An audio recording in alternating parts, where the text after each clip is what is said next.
तो एक रेखा नाम की महिला जिसकी उम्र लगभग 30 साल होती है और वो कुंभ के मेले में स्नान करने के लिए जाती है। कुंभ के मेले में कुछ खरीदारी करने लगती है, फिर धीरे धीरे शाम का समय हो जाता है। लेकिन दोस्तों फिर क्या होता है, वो अकेली होने के कारण वो सोचने लगती है कि आखिर रात के समय में वो ठहरेगी कहाँ पर। दोस्तों उस रेखा को रुकने की कोई व्यवस्था नजर नहीं आती है और वो इधर उधर तलाशने लगती है। दोस्तों इसी के बीच में एक ऐसा लड़के के भेष में साधु आता है जिसकी उम्र लगभग 25 साल होती है। आने के बाद उस महिला के पास, रेखा के पास आकर कहने लगता है कि आपको किस चीज की तलाश है। तो रेखा कहने लगती है कि मुझे रात में सोने की व्यवस्था चाहिए। तभी वो साधु कहने लगता है कि अगर आप ऐतराज ना मानो आप मेरे तंबू में आकर सो सकती हो, मुझे कोई आपत्ति नहीं होगी। पहले तो वो महिला हिचकिचाने लगती है, फिर सोचने लगती है कि आखिर रात में वो जाएगी कहाँ, और फिर वो तुरंत ही हाँ कर देती है और उस साधु के तंबू में पहुंच जाती है। दोस्तों जैसे ही रात का समय होता है, महिला उस रेखा के साथ ऐसा काम करता है जिसे आप सुनोगे तो सुनकर बड़ा दंग रह जाओगे। दोस्तों बड़ी इंटरेस्टिंग कहानी है। तो एक ही रिक्वेस्ट है, अगर आपने हमारे चैनल को सब्सक्राइब नहीं किया तो सब्सक्राइब जरूर कर लें ताकि हमारा मोटिवेशन बना रहे। दोस्तों ये सच्ची घटना की शुरुआत होती है बिहार के छपरा जिले से, एक छोटे से गांव में रहने वाली एक महिला जिसका नाम रेखा होता है। रेखा एक शादीशुदा महिला होती है और उसका पति मेहनत मजदूरी करने के लिए शहर में गया होता है और इसी तरीके से उसका पति उस पर बहुत ही कम ध्यान देने लगता है। रेखा जो होती है दिखने बारने में बेहद खूबसूरत होती है और उसके 2 बच्चे होते हैं। दोस्तों वो अपने बच्चों का लालन पालन कर रही होती है। दोस्तों इसी के दौरान फरवरी 2025 में प्रयागराज में कुंभ का मेला लगने लगता है। जाहिर सी बात है दोस्तों, जब सारे लोग कुंभ में स्नान करने के लिए जाने लगते हैं, इसी के बीच में उसकी पत्नी, इसी के बीच में रेखा की इच्छा होने लगती है कि वो भी संगम में स्नान करने के लिए जाए और वो अपने पति को फोन करके कहने लगती है कि मैं संगम में स्नान करने के लिए जाना चाहती हूँ, लेकिन मुझे ले जाने वाला कोई नहीं है। उसका पति उसकी किसी बात पर ध्यान नहीं देता था और बीच में उसका पति कहने लगता है कि अगर तुम किसी और के साथ जाना चाहती हो तो जा सकती हो।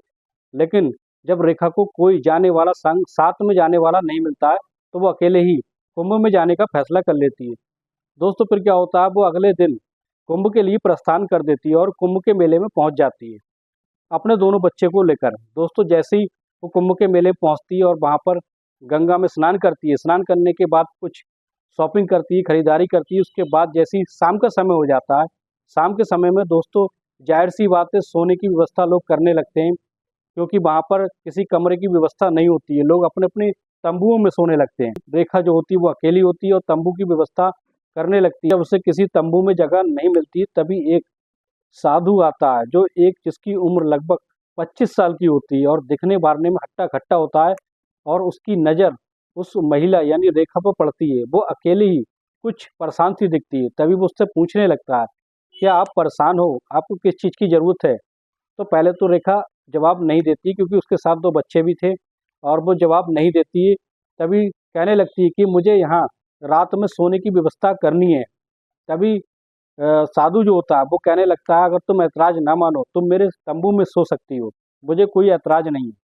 दोस्तों कुछ देर तक तो रेखा सोचती है, फिर सोचने लगती कि आखिर रात में वो इतनी ठंडा मौसम है, आखिर वो अपने बच्चों को लेकर जाएगी कहाँ, और उस साधु के तंबू में चली जाती है। दोस्तों जैसे ही रात का समय होता है, दोस्तों साधु जो होता है वो मौके की तलाश में होता है और इसी तरीके से रात का जब ज़्यादा समय हो जाता है और रेखा जो है वो सोने लगती है, तभी उसको चोरी चोरी से टच करने लगता है। दोस्तों जैसे ही वो टच करता है तो रेखा को रेखा को उसका टच करना बहुत ही अच्छा लगता है और इसी तरीके से वो उसका विरोध नहीं करती है।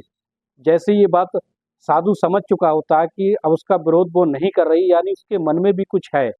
अब इसी तरीके से साधु जो होता है पूरी तरीके से उस पर हावी हो जाता है और रेखा के साथ छेड़छाड़ करने लगता है और उसके बाद दोस्तों वो उसके साथ संबंध बनाता है और काफ़ी देर तक उसके साथ ये करता रहता है। लगभग 1 घंटे का समय हो जाता है। वो दोनों एक दूसरे के साथ संबंध बना रहे होते हैं। दोस्तों फिर क्या होता है, जैसे ही वो साधु होता है वो डिस्चार्ज हो जाता है, थक जाता है, तभी वे दोनों जो होते हैं वो सो जाते हैं उसी तंबू में। और जैसे ही सुबह का समय होता है, रेखा जो होती है उस साधु से बातचीत करती है। उस करने के बाद फिर दोस्तों वो अपने घर के लिए निकल जाती है। दोस्तों ये थी सच्ची कहानी कुंभ में लगने वाले मेले की।